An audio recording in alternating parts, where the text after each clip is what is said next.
Hello viewers, দশম শ্রেণীর ইতিহাসে একটি অন্যতম মোস্ট ইম্পর্টেন্ট প্রশ্ন সাঁওতাল বিদ্রোহের কারণ ও ফলাফল সম্পর্কে আলোচনা করো। এই প্রশ্নটা এবার অন্যভাবে থাকতে পারে যে সাঁওতাল বিদ্রোহ সম্পর্কে আলোচনা করো। তোমরা অনেকেই হয়তো দেখে থাকবে যে পরীক্ষার সময় যে প্রশ্নগুলো আমরা দেখে যাই বা যে প্রশ্নগুলো আসবে এক্সপেক্ট করে যায় সেইভাবে কখনোই আসে না, আসে ঠিক তার উল্টোভাবে। সেই জন্য আজকের এই ক্লাসে আমরা সাঁওতাল বিদ্রোহের টপিক থেকে এমনভাবে প্রিপেয়ার করব যে এই দুটো প্রশ্নের মধ্যে পরীক্ষায় যে প্রশ্নটাই থাকুক না কেন এই প্রশ্নের উত্তর যাতে আমরা খুব সহজে এবং সুন্দরভাবে গুছিয়ে এর আনসার আমরা লিখে দিয়ে আসতে পারি। কিন্তু তার আগে তুমি যদি আজ এই চ্যানেলে প্রথম হয়ে থাকো তাহলে অবশ্যই চ্যানেলটিকে সাবস্ক্রাইব করে রেখো এরকম আরেকটি গুরুত্বপূর্ণ ভিডিওর জন্য। ভিডিওতে একটি লাইক দিয়ে কমেন্টে গিয়ে জানাও যে ভিডিওটি তোমাদের কেমন লাগলো এবং বন্ধুদের মধ্যে শেয়ার করে তাদেরকেও দেখার সুযোগ করে দাও। এবারে আমরা দেখে নিই সাঁওতাল বিদ্রোহের কারণ ও ফলাফল এই প্রশ্নের উত্তরে কোন কোন পয়েন্টগুলো লিখতে হবে এবং কতটা পরিমাণে লিখলে ফুল মার্কস পাওয়া যাবে। এই প্রশ্নের উত্তরে প্রথমে লিখতে হবে হচ্ছে ভূমিকা, তারপরে হবে বিদ্রোহের কারণ বা প্রেক্ষাপট এবং তারপরে পয়েন্ট হবে বিদ্রোহের ফলাফল বা গুরুত্ব এবং শেষ পয়েন্ট লিখতে হবে হচ্ছে উপসংহার। এখন প্রশ্ন হচ্ছে এই প্রশ্নের উত্তর কতটা পরিমাণে লিখব। এর আগেও কিন্তু আমি বলেছি যে কোশ্চেন প্যাটার্ন ফলো করে লিখলে তবে কিন্তু তুমি পরীক্ষাতে ফুল মার্কস পাবে। দেখো, সাঁওতাল বিদ্রোহের কারণ ও ফলাফল এই প্রশ্নের প্যাটার্ন হচ্ছে 4+4, অর্থাৎ সাঁওতাল বিদ্রোহের কারণের জন্য 4টা থেকে 5টা পয়েন্ট লিখতে হবে এবং ফলাফলের জন্য তাই 4টা থেকে 5টা পয়েন্ট লিখতে হবে। এবারে তোমরা এখানে খুব ভালো করে একটু খেয়াল করো যে সাঁওতাল বিদ্রোহের কারণ ও ফলাফলের এই প্রধান 4টি পয়েন্টের সঙ্গে আর মাত্র কয়েকটা পয়েন্ট অ্যাড করে কি করে আমরা সাঁওতাল বিদ্রোহ সম্পর্কে আলোচনা করো এই প্রশ্নের উত্তর লিখব। প্রথম প্রশ্নের উত্তরে প্রথম দুটি পয়েন্ট অর্থাৎ 1-এর দাগের পয়েন্ট হচ্ছে ভূমিকা এবং 2-এর দাগের পয়েন্ট হচ্ছে বিদ্রোহের কারণ বা প্রেক্ষাপট। এই দুটো পয়েন্টের পরে আমি পরপর আরও 4টে পয়েন্ট অ্যাড করব এবং তারপরের পয়েন্ট অর্থাৎ 7-এর দাগের পয়েন্ট হবে বিদ্রোহের গুরুত্ব বা ফলাফল এবং লাস্ট পয়েন্ট হবে হচ্ছে উপসংহার। তাহলে এইটুকু অ্যাড করলেই আমাদের হয়ে গেল সাঁওতাল বিদ্রোহ সম্পর্কে আলোচনা এ প্রশ্নের উত্তর। তাহলে দেখো, প্রথম প্রশ্নের উত্তরে অর্থাৎ 2-এর দাগের পয়েন্টের পর থেকে আমি কোন কোন পয়েন্টগুলি অ্যাড করলাম না, 3-এর দাগের পয়েন্ট হচ্ছে বিদ্রোহের লক্ষ্য এবং 4-এর দাগের পয়েন্ট হচ্ছে বিদ্রোহের সূচনা এবং তারপরের পয়েন্ট অর্থাৎ 5-এর দাগের পয়েন্ট হচ্ছে নেতৃবৃন্দগণ এবং 6-এর দাগের পয়েন্ট হবে বিদ্রোহের বিস্তার এবং 7-এর দাগের এবং 8-এর দাগের পয়েন্ট কিন্তু সেই আগের পয়েন্টই থাকছে, অর্থাৎ প্রথম প্রশ্নের উত্তরে যে দুটি পয়েন্ট ছিল একই থাকছে। এটা হচ্ছে 7-এর দাগের পয়েন্ট হবে বিদ্রোহের গুরুত্ব বা ফলাফল এবং 8-এর দাগের শেষ পয়েন্ট হবে হচ্ছে উপসংহার। কিন্তু আমাদের এখানে খেয়াল রাখতে হবে যে 2-এর দাগের পয়েন্ট এবং 7-এর দাগের পয়েন্ট অর্থাৎ বিদ্রোহের কারণ বা প্রেক্ষাপট এবং বিদ্রোহের গুরুত্ব বা ফলাফল এই মেন পয়েন্ট দুটির আন্ডারে সাব পয়েন্ট দুটো করে লিখতে হবে। আর কোন প্রশ্নের সময় না, সাঁওতাল বিদ্রোহ সম্পর্কে আলোচনা করার সময়। এখানে যদি তোমরা বেশি টাইম অপচয় করো তাহলে নির্দিষ্ট সময়ের মধ্যে কিন্তু এই প্রশ্নের উত্তর কভার করতে পারবে না। এবারে আমরা এই প্রশ্নের উত্তরের পয়েন্টগুলি একে একে আলোচনা করব। প্রথম পয়েন্ট হবে ভূমিকা। 19বিংশ শতকের দ্বিতীয়ার্ধে যে সমস্ত উপজাতির বিদ্রোহ হয়েছিল তাদের মধ্যে উল্লেখযোগ্য হলো সাঁওতাল বিদ্রোহ। ব্রিটিশ সরকার তার ঔপনিবেশিক শাসন বজায় রাখার জন্য যে সমস্ত ভূমি সংস্কারণ নীতি গ্রহণ করেছিল তার প্রভাব ভারতীয় উপজাতিদের মধ্যে ব্যাপকভাবে পরিলক্ষিত হয়েছিল। সেই জন্য সাঁওতালরা 1855 খ্রিস্টাব্দে বিদ্রোহ করতে বাধ্য হয়, যা সাঁওতাল বিদ্রোহ নামে পরিচিত। ভূমিকাতে এইটুকু লিখলেই যথেষ্ট। তাহলে দেখো, তৎকালীন ভারতবর্ষের বিভিন্ন স্থানে বিভিন্ন ধরনের উপজাতিরা কিন্তু বসবাস করত আর এরা কিন্তু ছিল যথেষ্ট শান্তিপ্রিয়। এদের মধ্যে উল্লেখযোগ্য ছিল ভিল, ওরাও, মুন্ডা, সাঁওতাল প্রভৃতি বিভিন্ন ধরনের উপজাতি সম্প্রদায়। এই সমস্ত উপজাতিদের মধ্যে অন্যতম ছিল সাঁওতালরা। সাঁওতালদের নিষ্কর জমিগুলিকে ব্রিটিশ সরকার ভূমি সংস্করণ নীতির মাধ্যমে অধিগ্রহণ করতে লাগলো। অর্থাৎ এই জমিগুলিতে আগে কোনো ট্যাক্স ছিল না, সেগুলোর উপর বেশি পরিমাণে ট্যাক্স চাপিয়ে সেই জমিগুলো ব্রিটিশ সরকার দখল করতে লাগলো। আর সেই জন্যই 1855 খ্রিস্টাব্দে সাঁওতালরা বিদ্রোহ করতে বাধ্য হয়েছিল, যেটা হচ্ছে সাঁওতাল বিদ্রোহ নামে পরিচিত। এই সাঁওতাল বিদ্রোহকে অনেক সময় সাঁওতাল হুল বলা হয়। সাঁওতালি ভাষায় হুল কথার অর্থ হচ্ছে বিদ্রোহ। পরের পয়েন্ট হবে বিদ্রোহের কারণ বা প্রেক্ষাপট। বিহারের রাজমহল থেকে পশ্চিমবঙ্গের বিস্তীর্ণ অঞ্চলে শান্তিপ্রিয় সাঁওতালরা বিভিন্ন কারণে ব্রিটিশদের ওপর ক্ষুব্ধ হয়েছিল। তাহলে সাঁওতাল বিদ্রোহের কারণের মধ্যে অন্যতম প্রথম সাব পয়েন্ট হবে উচ্চ হারে রাজস্ব বৃদ্ধি। সাঁওতালরা জঙ্গল পরিষ্কার করে জমি তৈরি করে চাষবাস শুরু করে, কিন্তু ব্রিটিশ সরকার সাঁওতালদের জমিগুলিতে বিপুল পরিমাণে রাজস্ব বৃদ্ধি করে, ফলে সাঁওতালরা জমি ছেড়ে পালিয়ে যেতে বাধ্য হয়। এটা কিন্তু সাঁওতাল বিদ্রোহের একটি অন্যতম কারণ। তাহলে দেখো, উচ্চ হারে রাজস্ব বৃদ্ধি অর্থাৎ পয়েন্টের নাম থেকে কিন্তু অনেকটা আন্দাজ করা যাচ্ছে যে ইংরেজরা কী করেছিল, উচ্চ হারে রাজস্ব বৃদ্ধি করেছিল। কাদের ওপর করেছিল? সাঁওতালদের ওপর। তাহলে এখন প্রশ্ন হচ্ছে, সাঁওতালরা কেন রেগে গেল ব্রিটিশদের ওপর? কারণ সাঁওতালরা খুব কষ্ট করে এবং পরিশ্রম করে প্রথমে জঙ্গল কেটে পরিষ্কার করে তারপর সেখানে চাষের জমি তৈরি করে এবং সেই জমিতে তারা চাষবাস শুরু করে। কিন্তু ব্রিটিশ সরকার হঠাৎ করে সেই সমস্ত জমিগুলিতে রাজস্বের পরিমাণ বৃদ্ধি করে, অর্থাৎ ট্যাক্সের পরিমাণ বাড়ায়। সেই জন্য কিন্তু সাঁওতালরা এই উচ্চ হারে রাজস্ব বা ট্যাক্স না দিতে পেরে তারা সেই জমি ছেড়ে পালিয়ে যেতে বাধ্য হয়। পরের পয়েন্ট অর্থাৎ 2-এর দাগের সাব পয়েন্ট হবে মহাজনদের শোষণ। সাঁওতাল পরগনাতে বহিরাগত মহাজনরা সাঁওতালদের নগদে ঋণ দিত। ভূমি রাজস্ব ও অন্যান্য কর পরিশোধে বাধ্য হয়ে তারা চড়া সুদে ঋণ নিত। পরবর্তীকালে ঋণের দায়ে জমি, ফসল, বলদ সবই হারাতে হতো। তাহলে দেখো, আমরা এই পয়েন্টে কি জানলাম যে মহাজনদের শোষণ। এখন প্রশ্ন হচ্ছে, মহাজনরা সাঁওতালদের কিভাবে শোষণ করত? সাঁওতাল পরগনাতে বা সাঁওতালদের গ্রামগুলিতে বাইরে থেকে এই সমস্ত মহাজনরা আসতো, এসে সাঁওতালদের ঋণ দিত। সাঁওতালরা কিন্তু সেই ঋণগুলো বাধ্য হয়ে নিত। তাহলে কেন তারা ঋণগুলো নিতে বাধ্য হতো? কারণ ব্রিটিশ সরকার জমির ট্যাক্স এবং অন্যান্য আরও যে ট্যাক্সগুলি ছিল সেই ট্যাক্সগুলি শোধ করবার জন্য সাঁওতালদের বাধ্য করাতো। সেই জন্য সাঁওতালরাও কিন্তু বাধ্য হয়ে এই মহাজনদের কাছ থেকে চড়া সুদে ঋণ নিত, কিন্তু শেষ পর্যন্ত কিন্তু এই ঋণ শোধ করতে পারতো না।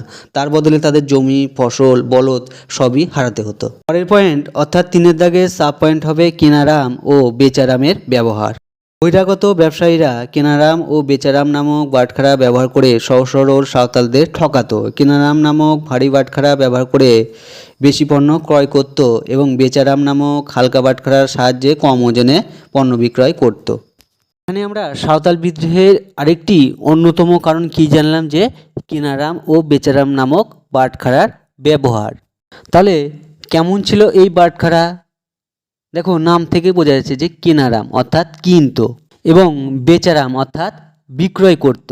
অর্থাৎ কেনারাম নামক ভারী বাটখারা ব্যবহার করে সাঁওতালদের কাছ থেকে মহাজনরা ঠকিয়ে বেশি পরিমাণে মাল বা পণ্য কিনত এবং বেচারাম নামক হালকা বাটখারার ব্যবহার করে এই সমস্ত মহাজনেরা কম ওজনে সাঁওতালদের কাছে পণ্য বা মাল বিক্রয় করত। এভাবেই কিন্তু তারা সহজ সরল সাঁওতালদের ঠকাতো। পরের পয়েন্ট 4-এর দাগের সাব পয়েন্ট হবে রেল ঠিকাদারদের অত্যাচার। লর্ড ডালহৌসির আমলে রেলপথ নির্মাণে কাজ শুরু হলে সাঁওতাল শ্রমিক নিয়োগ করে তাদের খুব কম মজুরি দেওয়া হতো এবং বেগাশ্রম খাটত। কেউ সম্মত না হলে তাকে শারীরিক অত্যাচার, বাড়ির জিনিসপত্র লুটপাট, এমনকি মহিলাদের সম্মানহানি করত। ঊনবিংশ শতকের দ্বিতীয়ার্ধে যখন আমাদের ভারতবর্ষে অর্থাৎ লর্ড ডালহৌসির আমলে রেলপথ নির্মাণের কাজ শুরু হয়, তখন এই রেল ঠিকাদাররা সাঁওতাল শ্রমিকদের নিয়োগ করে তাদের খাটাতো, কম মজুরি দিত, আবার অনেক সময় বেগাশ্রম খাটাতো, অর্থাৎ তাদের পরিশ্রম করিয়ে কোনো মজুরি দিত না। আবার সাঁওতালদের যদি কোনো শ্রমিক এই কাজ করতে অসম্মত হতো, তাদের উপর শারীরিক অত্যাচার করা হতো, তাদের বাড়ির জিনিসপত্র লুটপাট করা হতো, এমনকি সাঁওতালদের মহিলাদের সম্মানহানি করতেও এরা পিছুপা হতো না। এটাই হবে সাঁওতাল বিদ্রোহের একটি অন্যতম কারণ। পরের পয়েন্ট হবে 5-এর দাগের সাব পয়েন্ট ব্রিটিশ সরকারের আইন প্রণয়ন। ব্রিটিশ সরকার সাঁওতালদের নিজস্ব আইন ও বিচার পদ্ধতি বাতিল করে তাদের ওপর জটিল আইন প্রণয়ন করত। সেজন্য তারা বিদ্রোহ করতে বাধ্য হয়। তাহলে দেখো, এখানে কিন্তু পয়েন্টের নাম থেকেই অনেকটা বোঝা যাচ্ছে যে ব্রিটিশ সরকারের আইন প্রণয়ন। আর সেটা কিভাবে আইন প্রণয়ন করেছিল না, সাঁওতালদের গ্রামগুলিতে সাঁওতালদের কিন্তু নিজস্ব আইন এবং বিচার পদ্ধতিতে ছিল, কিন্তু ব্রিটিশ সরকার তাদের নিজস্ব আইন ও বিচার পদ্ধতিগুলিকে বাতিল করে দেয় এবং তাদের উপর একটি জোর করে জটিল আইন প্রণয়ন করে। এই জন্য কিন্তু সাঁওতালরা শেষ পর্যন্ত বিদ্রোহ করতে বাধ্য হয়। পরের পয়েন্ট 6-এর দাগে সাব পয়েন্ট হবে ধর্মান্তকরণ। ইউরোপীয় মিশনারিরা অসংখ্য সাঁওতালদের খ্রিস্ট ধর্মে গ্রহণ করতে বাধ্য করত। অর্থাৎ ধর্ম হারানোর ভয়ে সাঁওতালরা শেষ পর্যন্ত বিদ্রোহ করতে বাধ্য হয়। এখানে তোমাদের আমি আরও একবার মনে করে দিচ্ছি, যদি প্রশ্নে সাঁওতাল বিদ্রোহের কারণ থাকে তাহলে এখানে মোটামুটিভাবে 6টা সাব পয়েন্টই লিখতে হবে। আর যদি প্রশ্নে সাঁওতাল বিদ্রোহ সম্পর্কে আলোচনা করতে বলা হয়ে থাকে তাহলে তোমরা এই বিদ্রোহের কারণের পয়েন্টে শুধুমাত্র 2টি সাব পয়েন্ট দেবে, কিংবা এই সাব পয়েন্টের নামগুলো শুধু কমা দিয়ে দিয়ে লিখে দেবে। অধ্যায়ভিত্তিক এমসিকিউ এবং এসিকিউ প্রশ্ন উত্তরের সাজেশন চ্যানেলের প্লেলিস্টে দেওয়া আছে, প্রয়োজনে তোমরা সেখান থেকে দেখে নিতে পারো। এবারে আমরা আবারও মেন পয়েন্টে ফিরে যাব, অর্থাৎ 3 দাগের মেন পয়েন্ট হবে বিদ্রোহের লক্ষ্য। বিদ্রোহীদের প্রধান লক্ষ্য ছিল বহিরাগত মহাজন তথা দিকু জমিদার ও ব্রিটিশ শাসনের উচ্ছেদ ঘটিয়ে স্বাধীন সাঁওতাল রাজ প্রতিষ্ঠা করা। তাহলে এখানে আমরা বিদ্রোহের প্রধান উদ্দেশ্য কী পেলাম, যে বহিরাগত অর্থাৎ বাইরে থেকে আগত মহাজন জমিদার ব্রিটিশ শাসনের উচ্ছেদ ঘটিয়ে স্বাধীন সাঁওতাল রাজ্যের প্রতিষ্ঠা করা। পরের পয়েন্ট অর্থাৎ 4 দাগের মেন পয়েন্ট হবে বিদ্রোহের সূচনা। সিধু কানহুর নেতৃত্বে প্রায় 10,000 সাঁওতাল নরনারী ভাগনাডিহির মাঠে জমায়েত হয়ে স্বাধীন সাঁওতাল রাজ্য গঠনের পরিকল্পনা নেন। এই উদ্দেশ্যে দিঘি থানার অত্যাচারী দারোগা মহেশলাল দত্ত ও শোষণকারী মহাজন কিনারাম ভগতকে হত্যার মাধ্যমে 1855 খ্রিস্টাব্দের 30শে জুন বিদ্রোহ শুরু হয়, অর্থাৎ সাঁওতাল বিদ্রোহ শুরু হয়। এখানে তোমরা সাঁওতাল বিদ্রোহের সূচনার পয়েন্টে তোমরা কিভাবে মনে রাখবে যে সাঁওতাল বিদ্রোহ সর্বপ্রথম কোন স্থানে শুরু হয়েছিল এবং কতজন নরনারী সেখানে অংশগ্রহণ করেছিল। এখানে আমরা জানলাম যে সিধু কানহুর নেতৃত্বে প্রায় 10,000 সাঁওতাল নরনারী ভাগনাডিহি মাঠে সাঁওতাল বিদ্রোহের সূচনা ঘটান। এই বিদ্রোহের শুরু কিভাবে ঘটল না, দিঘি থানার অত্যাচারী দারোগা বা পুলিশ মহেশলাল দত্ত ও শোষণকারী মহাজন কিনারাম ভগতকে হত্যার মাধ্যমে। আর সময়কালটা কত জানলাম, 1855 খ্রিস্টাব্দের 30শে জুন। এটা কিন্তু শর্ট কোশ্চেনে থাকতে পারে, খুব গুরুত্বপূর্ণ। পরের পয়েন্ট অর্থাৎ 5 দাগের পয়েন্ট হবে নেতৃবৃন্দগণ, অর্থাৎ সাঁওতাল বিদ্রোহে কোন কোন নেতাগণ এই বিদ্রোহকে নেতৃত্ব দান করেছিলেন। এই বিদ্রোহে নেতৃত্ব দেন সিধু কানহু, দমন মাঝি, চাঁদ, ভৈরব প্রমুখ নেতাগণ। বিদ্রোহীদের নেতৃত্বে বিদ্রোহের আগুন বিস্তীর্ণ অঞ্চলে ছড়িয়ে পড়ে। তারা মহাজনদের আড়ত, বণিকদের বাড়ি, নীলকুঠি আক্রমণ এবং রেল স্টেশন ও যোগাযোগ ব্যবস্থা ধ্বংস করে। এখানে তোমরা সাঁওতাল বিদ্রোহের নেতাদের নামগুলো মনে রাখার চেষ্টা করবে, কারণ পরীক্ষাতে কিন্তু এই নামগুলো প্রায়ই আসে। পরের পয়েন্ট 6 দাগের মেন পয়েন্ট বিদ্রোহের বিস্তার। বিদ্রোহের তীব্রতা রাজমহল থেকে মুর্শিদাবাদের বিস্তীর্ণ অঞ্চলে ছড়িয়ে পড়ে। এইভাবে মুর্শিদাবাদ থেকে বীরভূমের পাকুড় ও সাঁওতাল পরগনাতে ইংরেজ বাহিনী বিপর্যস্ত হয়ে পড়ে। সবশেষে বিরোধীরা তীর, ধনুক, বল্লম সম্বল করে দল বেঁধে কলকাতা দখলের উদ্দেশ্যে রওনা দিলে ব্রিটিশ কোম্পানি প্রচণ্ড দমনপীড়নের মাধ্যমে এই বিদ্রোহ 1856 সালে দমন করে।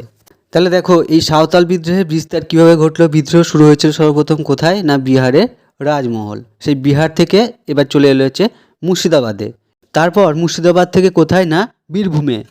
এছাড়া আরও যে সাঁওতালদের এলাকাগুলো ছিল প্রায় সব স্থানে কিন্তু বিদ্রোহ আস্তে আস্তে ছড়িয়ে পড়ে। আবার ব্রিটিশ ইস্ট ইন্ডিয়া কোম্পানি বিদ্রোহীদের প্রচণ্ড দমন এবং পীড়নের মাধ্যমে এই বিদ্রোহ 1856 খ্রিস্টাব্দে দমন করে। পরের পয়েন্ট 7 দাগের পয়েন্ট হবে বিদ্রোহের গুরুত্ব বা তাৎপর্য, প্রভাব বা ফলাফল। এখানে কিন্তু আরও একবার তোমাদের একটি কথা মনে করে দিতে চাই, সেটা হচ্ছে যদি প্রশ্নে সাঁওতাল বিদ্রোহের ফলাফল থাকে তাহলে সেক্ষেত্রে তোমার মোটামুটি 5টা পয়েন্ট লিখবে। আবার যদি সাঁওতাল বিদ্রোহ সম্পর্কে লেখো এই প্রশ্নটা থাকে তাহলে এখানে তোমরা এই 7 দাগের পয়েন্টে কি লিখবে, 2 থেকে 3টে সাব পয়েন্ট লিখবে, কিংবা এই সাব পয়েন্টগুলি একটা পয়েন্টের মধ্যেই কমা দিয়ে দিয়ে লিখবে। সাঁওতাল উপজাতিরা ব্রিটিশ সরকার তাদের সহযোগী জমিদার ও মহাজনদের বিরুদ্ধে তীব্র বিদ্রোহ করেও শেষ পর্যন্ত পরাজিত হয়। ব্যর্থ হলেও এর গুরুত্ব ফলাফল ছিল সুদূর প্রসারী। তাহলে সাঁওতাল বিদ্রোহের কারণে প্রথম সাব পয়েন্ট হবে সুদের হার, হার্স। বিদ্রোহের ফলে ব্রিটিশ সরকার সাঁওতালদের ওপর মহাজনদের অত্যাচার সম্পর্কে অবগত হয়। সরকার সাঁওতাল পরগনাগুলিতে বহিরাগত মহাজনদের সুদের হার নির্দিষ্ট করে দেয়। এর আগেই আমরা জেনেছি যে সাঁওতাল পরগনাতে যে সমস্ত বহিরাগত মহাজনরা আসতো এবং সাঁওতালদের ঋণ দিত, তারা কিন্তু চড়া হারে সাঁওতালদের কাছ থেকে সুদ নিত, কিন্তু ব্রিটিশ সরকার এ ব্যাপারে জানতো না। কিন্তু সাঁওতাল বিদ্রোহের ফলে ব্রিটিশ সরকার এ ব্যাপারে এবার জেনে গেল এবং সাঁওতাল পরগনাগুলিতে মহাজনরা সাঁওতালদের যে ঋণ দিত সেই ঋণের সুদের পরিমাণ সরকার কি করে এবার নির্দিষ্ট করে দেয় বা নির্দিষ্ট হারে বেঁধে দেয়। পরের পয়েন্ট অর্থাৎ 2 দাগের সাব পয়েন্ট হবে নিজস্ব আইন কার্যকর। ব্রিটিশ সরকার ঘোষণা করতে বাধ্য হয় যে সাঁওতাল অধ্যুষিত অঞ্চলে ব্রিটিশ আইন কার্যকর হবে না, সেখানে সাঁওতালদের প্রচলিত নিজস্ব আইন ও বিচার ব্যবস্থা কার্যকরী হবে।